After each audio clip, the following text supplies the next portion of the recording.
Nous sommes en ligne avec Meyer Habib, un représentant des Français à l'étranger. Meyer Habib, bonsoir. Bonsoir. Alors, vous avez donc envoyé ce jour un courrier au ministre de la Santé, Olivier Véran, pour vous positionner justement sur ce dossier. Que réclamez-vous exactement? D'abord, je suis député de la République, donc nous sommes censés légiférer, faire la loi. La loi sur les soins palliatifs, nous l'avons votée. Certains l'ont votée, certains ne l'ont pas votée. En tout cas, elle a été adoptée en 2016. Je dirais simplement à votre interlocuteur, docteur qui est sur votre plateau, que bien sûr que le ministre de la Santé est médecin. Il y a beaucoup de médecins, mais un médecin peut aussi se tromper. On voit bien, par rapport à la chloroquine, le débat qu'il y a. On voit bien que tout récemment encore, on disait, et des médecins, que le masque n'était pas important.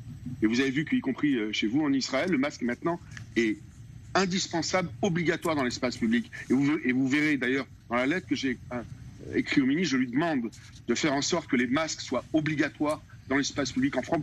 Nous serons obligés d'y arriver. Donc un médecin peut avoir raison et peut à mesure avoir tort. J'ai été saisi par des dizaines de médecins depuis ce matin, suite à un long interview du docteur Hardy sur vos confrères de Radio Shalom et Bernard Aboaf. En réalité, ce décret permet finalement l'euthanasie. Alors il y a des gens qui sont pour l'euthanasie pour éviter la douleur. Il y a des gens qui sont contre. Tout ça, ça a déjà été voté. En injectant du Rivotril, c'est un sédatif profond et lent qui amène au décès. Est-ce qu'on a demandé au patient s'il était d'accord? Est-ce qu'on a demandé à la famille du patient ce qui est d'accord, comme c'est prévu par la loi qui a été votée en 2007? Non, ce n'est pas le cas. On donne à tous les médecins la possibilité de prescrire à un patient, sans son accord, du Rivotril. Pour moi, ça va à l'encontre de la loi. Oui. J'ai écrit au ministre, Valérie Pérez, c'est des sujets extrêmement sensibles. Oui, justement. Nous sommes dans une période de crise qui est unique, nous n'avons jamais connue. Oui. De grâce, nous devons maintenir la confiance aux médecins. Et le fait du nombre de médecins, de pharmaciens, des dizaines qui m'ont appelé depuis ce matin, qualité que député de la République, pour me faire part de leurs doutes. Moi, je ne suis pas médecin ni pharmacien, à la différence de votre invité, pour qui j'ai le plus grand respect, comme tout le corps médical en général. Alors justement, Meyer Habib, nous avons... Est-ce que c'est une autorisation de tuer? Vous me posez la question? Oui. Écoutez, je n'ai aucun doute que le gouvernement part de bonnes intentions, mais le gouvernement peut se tromper. Il peut se tromper pour la chloroquine, il peut se tromper pour les masques, il s'est trompé pour les masques de façon certaine. On me disait que le masque n'était pas important. Je vous l'ai dit, c'est très simple. Aujourd'hui, le masque est indispensable. Si tout le monde a des masques, le virus arrête de se propager. C'est très simple, chacun peut le comprendre. En ce qui concerne, je n'ai évidemment pas les compétences médicales. Je suis ingénieur de formation et pas médecin, et j'ai beaucoup de respect pour votre invité.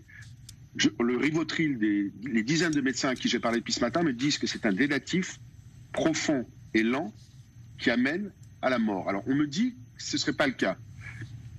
En tout cas, ce n'est pas ce qui m'a été dit. Oui, et certains pensent que justement pour désengorger les hôpitaux, parce qu'en réalité, on va parler sans langue de bois. Les personnes âgées, et moi j'ai le plus grand respect pour les personnes âgées. Vous savez, je suis le député de l'Italie. Il y a eu plus de 12 000 morts en Italie. Et j'ai tous les jours des centaines de mails de franco-italiens. Certains me disent, monsieur le député, si aujourd'hui je suis malade, j'ai plus de 80 ans, je suis considéré comme mort. Parce qu'ils ont l'impression que s'ils rentraient à l'hôpital, ils seront sacrifiés parce qu'on va s'occuper des jeunes en priorité, et ils ont peur. Et pour moi, je dis, on doit avoir le plus grand respect pour les seniors, pour nos parents, pour les personnes âgées, peut-être plus que pour les jeunes encore. On doit tout faire pour les faire vivre. Et le fait, je ne suis pas médecin, mais le fait de leur administrer du Rivotril, c'est en fait pour leur faire une sorte d'euthanasie douce, sans souffrance. C'est certain, mais qui amène à la mort. Et si c'était le cas, ce serait grave, ce serait contraire à la loi. La loi votée, pas le décret, la loi qui a été votée, Claes Leonotti, comme ça a été parfaitement rappelé en 2016. Et donc on va exactement à l'inverse. Je crains, beaucoup de gens craignent aussi que le fait que les hôpitaux soient engorgés, que nous n'avons pas assez de lits et que certains, il faut faire des choix. Vous avez entendu comme moi Valérie Pérez, les médecins dire on doit faire des choix. Mais Meyer Habib, peut-être qu'on se trompe de dossier. Franchement, le gouvernement ne pourrait pas commander des respirateurs en Chine? Écoutez, on en parlait tout à l'heure, j'étais en ligne avec le ministre Jean-Baptiste Lemoyne. On y travaille en permanence au niveau des respirateurs, au niveau des masques, au niveau des médicaments. nous, députés des Français de l'étranger, c'est comme l'ont fait parfaitement, ils le font parfaitement, le gouvernement israélien qui a, même au niveau local, on a vu des start-up en train de changer pour fabriquer des respirateurs. C'est facile de dire il faut, il y a qu'à. Ouais. J'ai la conviction aujourd'hui, je suis d'accord avec le président de la République, on est tous dans le même bateau aujourd'hui, on aura tout le temps après de trouver les responsables et d'accuser qui soit. Je dis simplement mon âme et conscience, parce que le Parlement a un devoir de contrôle, parce que je suis député de la République, parce que des centaines de personnes et d'administrés m'appellent sur cette question depuis ce matin, et je ne vous cache pas, je donne mon intime conviction. Si le Rivotril est un sédatif qui amène à mourir de façon plus apaisée, mais à mourir, il ne faut pas le donner. Oui, en tout cas, heureusement, oui, c'est effectivement un problème d'éthique, vous venez de le dire, et heureusement, Meyer Habib, que tout le monde est confiné, parce que là, avec une affaire comme ça, tout le monde serait descendu dans les rues pour manifester. Tout de suite, une vidéo que nous envoyait Elisabeth de Besançon. Ma mère est en maison de retraite et aujourd'hui ma hantise est qu'elle fasse une insuffisance respiratoire et qu'elle ne soit pas prise en charge. On en est là, c'est ça le système de santé aujourd'hui ? S'ils présentent une détresse respiratoire, pourront faire les frais d'une réanimation prolongée. Oui, ils sont hospitalisés et ils seront pris en charge. Jusqu'à ce qu'il n'y ait plus de respirateurs, jusqu'à ce qu'il n'y ait plus de réanimation. On ne va pas refuser un lit à quelqu'un qui a 85 ans, c'est pas vrai. Vous avez l'impression d'être dépossédé de votre rôle de médecin? Pas du tout. Mais pas du tout. Mais attendez, on autorise le Rivotril, mais si le médecin ne veut pas le donner, il ne le donne pas. Enfin, mais où on est ? Je veux dire, c'est la liberté du médecin qui est en cause. On l'autorise pendant 15 jours à donner du Rivotril s'il estime que c'est justifié. Mais s'il estime que c'est pas justifié, ou si le patient le refuse, ou si la famille le refuse parce qu'il y a eu une discussion en amont avec la famille, mais je veux dire, on ne va pas donner du Rivotril. Meyer Habib, votre réaction? Ma réaction, je persiste et je signe. Le Rivotril est un sédatif qui peut amener à une mort. À la mort, il ne doit pas être donné, justement. Mais le Valium aussi, le Tranxène aussi. Actuellement, aujourd'hui, et la morphine aussi. Un médecin de ville peut donner la mort.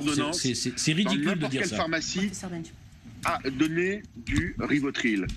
Les dizaines de médecins qui m'ont appelé, qui sont au moins aussi compétents que le professeur Benchimol, pour qui, encore une fois, j'ai du respect, m'ont dit exactement l'inverse. C'est une possibilité de donner la mort à tous les médecins sans l'accord du patient. S'il y a l'accord du patient et s'il y a l'accord de la famille, après c'est un problème éthique qui est beaucoup plus compliqué, mais on peut en débattre. Dans le cas précis, n'en déplaise à ce qu'a dit le professeur, on peut le donner sans l'accord du patient et sans l'accord de la famille, parce que imaginez relisez s'il vous plaît, monsieur le député, je vous demande de lire simplement les conseils de la Société française. Je voulais juste terminer.